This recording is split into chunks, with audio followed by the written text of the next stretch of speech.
Harley Davidson. Une marque qui évoque à elle seule une histoire, un passé, l'Amérique et les grands espaces. Bref, une façon de vivre.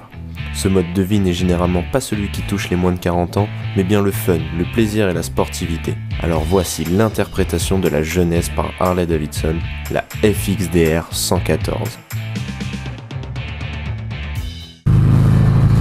Hey hey hey! Salut tout le monde! Aujourd'hui, grosse journée. Deux grosses nouvelles importantes à vous montrer.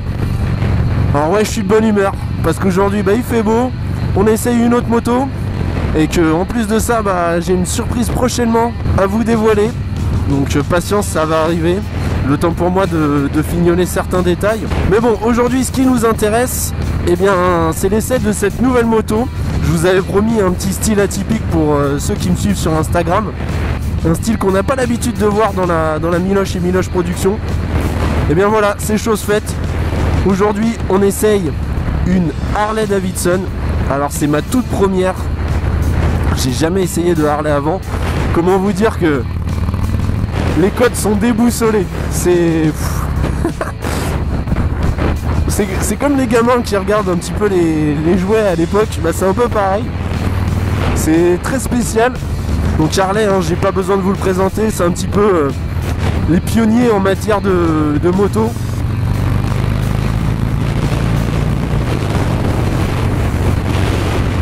Et là on est sur la toute dernière FXDR, donc c'est une moto qui vient de sortir en 2018, qui est la toute dernière moto de la production. Alors il faut savoir que Harley la vend comme une moto étant destinée pour les jeunes, donc c'est un petit peu différent des traditionnelles motos qu'ils peuvent faire. Alors je suis pas du tout calé dans le sujet d'Harley, les connaisseurs pourront peut-être mieux en parler que moi. J'ai pas non plus de base comparative pour tout simplement vous dire si c'est mieux, moins bien, si voilà. Je pars de zéro, je découvre la moto. Donc qu'est-ce que je peux d'abord vous dire, c'est que je vais surtout prendre en référence et en comparant ce que je conduis d'habitude. Là on est sur quelque chose qui est avec les pieds, vous voyez, les pieds sont carrément en avant. On est sur un guidon qui est très loin, donc j'ai les bras qui sont quasiment tendus à fond. On est aussi sur quelque chose qui est assez lourd, on est d'accord, Harley, il n'y a pas de plastique, c'est que de la ferraille.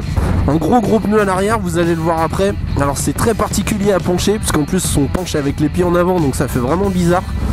Mais ça se conduit très bien, le moteur est super souple. Vous avez une rondeur d'utilisation. Et ouais, ça marche quoi. Vous avez en plus un petit bruit, un petit claquement. Alors dessus il y a un échappement qui a été modifié en titane, donc ça chante un petit peu bien. Il y a la boîte à air qui a été passée, donc il y a un stage 1. Donc la moto est un petit peu délivrée, mais déjà d'origine ça marche. Et c'est très agréable à conduire. Alors on peut enrouler les virages vraiment tranquille, mais quand il faut ouvrir, ça part quoi. Les accélérations sont franchement correctes. Vous n'avez pas de grosses vibrations, c'est bien réparti. L'échappement c'est plaisant, vous ouvrez, ça claque, comme dans les films quoi. Il faudra débourser tout de même presque 30 000 € pour notre modèle d'essai avec ces équipements.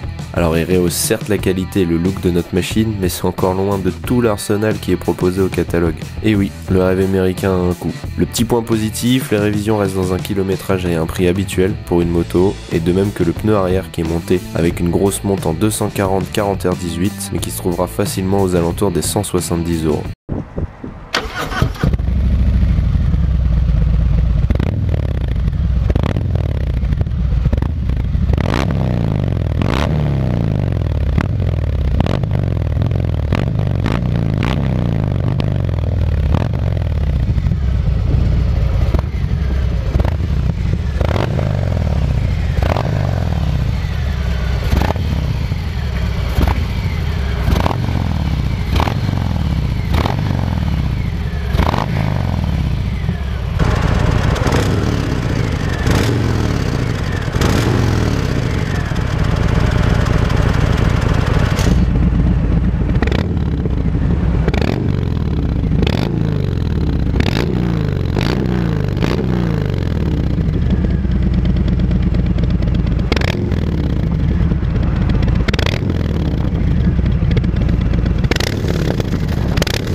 Après en termes d'électronique dessus, je vais pas vous faire un descriptif détaillé, mais en gros il n'y a rien, à part un ABS et c'est tout.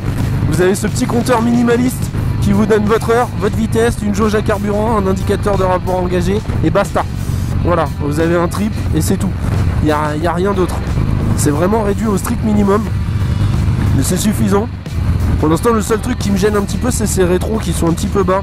Là, les tiges sont vachement basses, du coup, ça gêne un petit peu dans le mouvement de la poignée. Mais bon, voilà, il n'y a rien de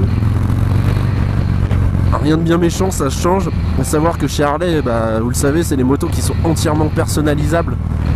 Donc, vous avez une possibilité infinie d'accessoires, de peinture. Ah, c'est vachement plaisant. Je vous dis, je vais pas trop rentrer dans les détails parce que je suis pas un fin connaisseur de la marque. Mais c'est des motos, ouais, franchement c'est vraiment un plaisir de conduire. Vous avez même pas envie d'arsouiller. Vous avez juste envie de rouler pépère comme ça et rouler avec votre pote.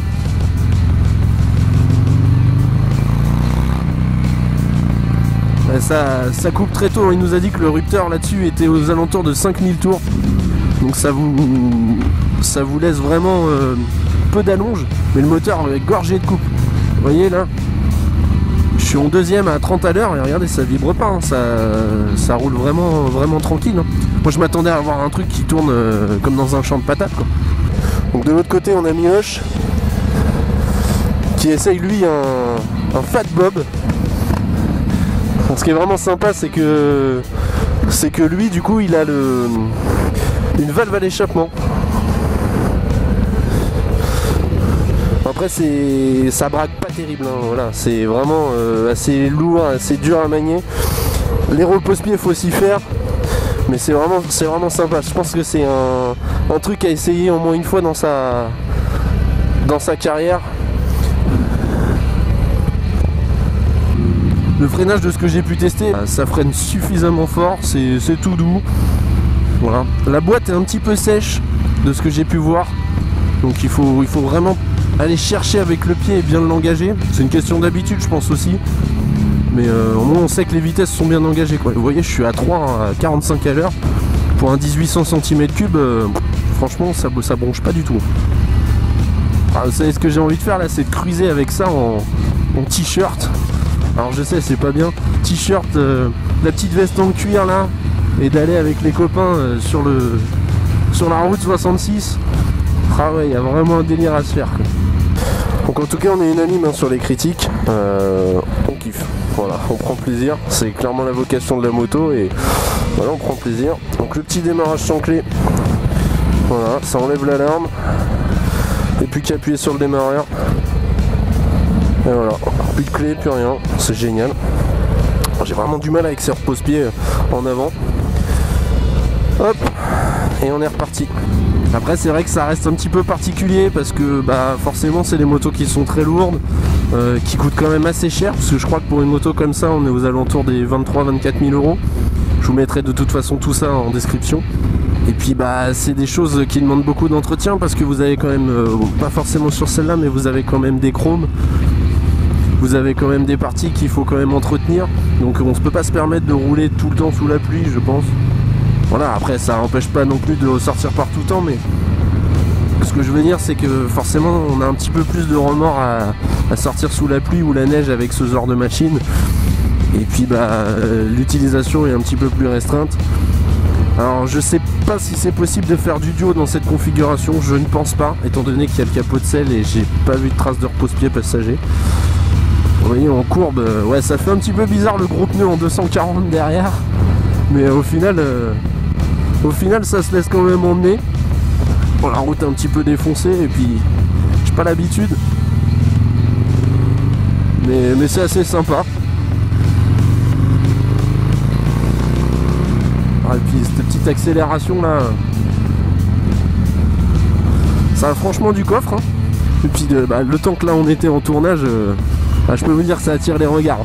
Les gens s'arrêtent, vous avez des petits pouces en l'air, des petits saluts. Donc c'est vraiment la moto en plus un petit peu tape à l'œil, quoi. Donc voilà, il est temps d'aller rendre cette petite FXDR. C'était un très chouette essai. Vous avez tout de suite une énorme sensation, un énorme plaisir qui est distillé. Donc je le recommande vraiment à tous ceux même qui n'ont pas l'habitude vraiment d'essayer au moins une fois la sensation Harley, quoi. voyez ce moteur qui glougloute au ralenti là. C'est vraiment le kiff ça. Et la sienne elle chante vraiment bien. Celle-là elle est un petit peu... Bon bah voilà, vous allez bientôt voir des vidéos de Miloche en Fat Bob. Donc voilà les amis, on va se laisser ici puisqu'il est temps de la rendre. J'espère que vous avez quand même apprécié l'essai. On n'hésite pas, on commente, on like, on partage. C'était un petit essai un petit peu à l'improviste et puis version découverte. Donc en tout cas n'hésitez pas. Et puis bah, je vous recommande Harley Davidson au niveau de Coignères pour ceux qui voudraient faire un essai. Voilà, ils prêtent les motos sans trop de difficultés, ils sont vraiment sympas, compréhensifs. Allez faire un tour. Et moi je vous laisse là, je vous dis à très bientôt. Allez, ciao tout le monde. Like a dog without a bone, an actor all alone, riders on the storm.